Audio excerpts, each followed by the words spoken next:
July 24th, 1915, Chicago. A summer morning that 2,500 people had been looking forward to for months. They worked at the Western Electric Hawthorne Works, one of the largest employers in the city. Today was the company picnic, an annual tradition. Free tickets, a boat ride across Lake Michigan to Michigan City, Indiana, a full day off work with pay. Families came together. Mothers brought their children. Co-workers brought their best clothes. Some had saved for weeks just to buy a camera to bring along. They boarded a passenger steamer called the SS Eastland, docked in the Chicago River at the Clark Street Bridge. It never made it out of the harbor. In under 2 minutes, with the ship still tied to the dock, in water only 20 feet deep, the Eastland rolled onto its side. 844 people died. More than the number of passengers who died aboard the Titanic, 20 feet from land, in a river, in the middle of a city. This is the disaster America forgot, because it didn't happen at sea, it happened at the dock.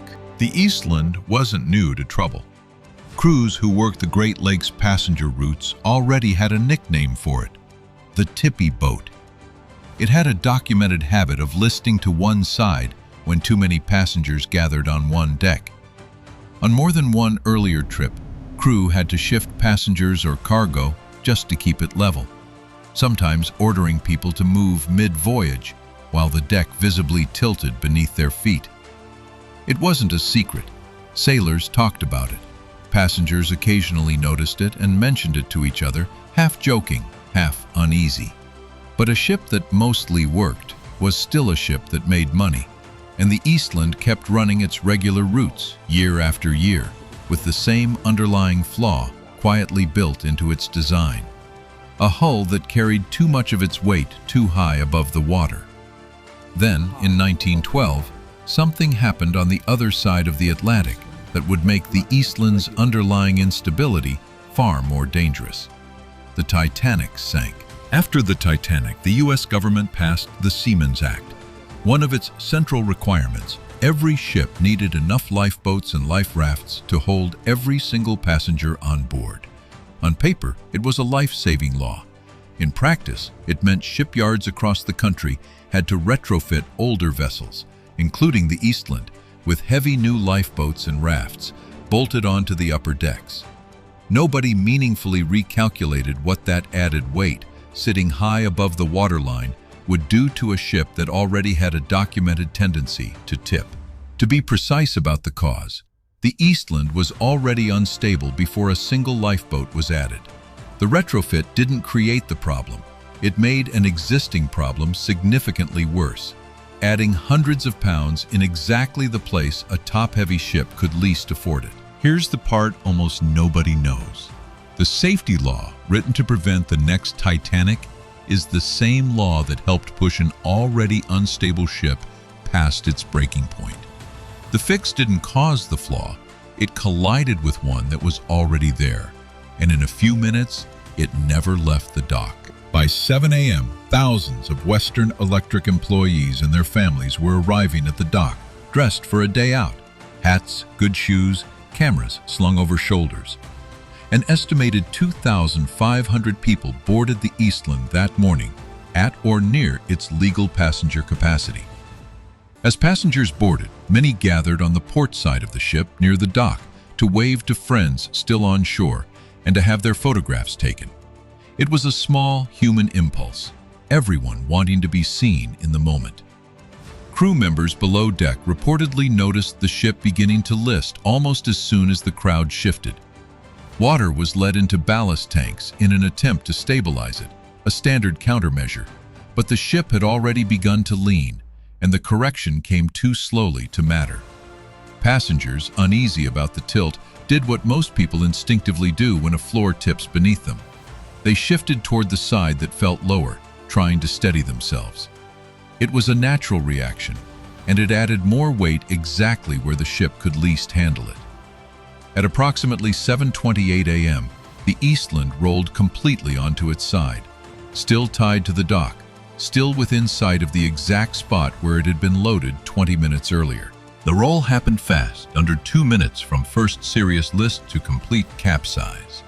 Hundreds of people were still below deck when the ship went over. Furniture, pianos, and heavy fixtures broke loose and crushed those trapped inside, as the interior became a vertical drop instead of a level floor. What had been the floor became a wall, and anyone standing on it was thrown against it. People who had been standing on the open deck were thrown into the Chicago River, many in their picnic clothes, weighed down by fabric, unable to swim and packed so closely together that swimming would have been nearly impossible even for a strong swimmer. Survivors later described the water as a mass of arms and heads with no clear space to move through. The dock was close enough that bystanders could see faces in the water. Office workers in nearby buildings broke windows to lower ladders and ropes. Some jumped in fully clothed. A few used the hull of the capsized ship itself, now lying flat in the river, as a platform to pull survivors out. The water was full of people, on top of each other, in a river only about 6 meters deep, shallow enough that some rescuers could stand upright in it. People drowned within arm's reach of others standing on solid riverbed just a few feet away. By the end of the day, rescue workers and divers had recovered hundreds of bodies from the river and from inside the hull, working their way through rooms that had been turned sideways. The city needed a place to hold them, fast. The 2nd Regiment Armory, a building meant for drills and assemblies, not grief, was converted into a temporary morgue almost overnight. Rows of bodies were laid out under harsh light for identification. Families walked the rows looking for people they loved, some returning day after day as more bodies were recovered. In some cases, entire households, parents and multiple children, had died together, leaving no surviving family member to identify them. Neighbors and co-workers had to do it instead. The final death toll, 844. One of the deadliest single disasters in the history of the Great Lakes, larger in raw lives lost than the passenger death toll of the Titanic. Most Americans have never heard of it. A safety law meant to prevent another Titanic helped sink a ship at its own dock, 20 feet from dry land, killing more people than the Titanic's passenger list. 844 people who left home that morning for a company picnic never came back. They didn't die at sea in a storm or thousands of miles from home. They died 20 feet from where they'd boarded, in water shallow enough to stand in front of a city that watched it happen. The ship that killed them went on to serve the U.S. Navy for over 2 decades. It never left the dock.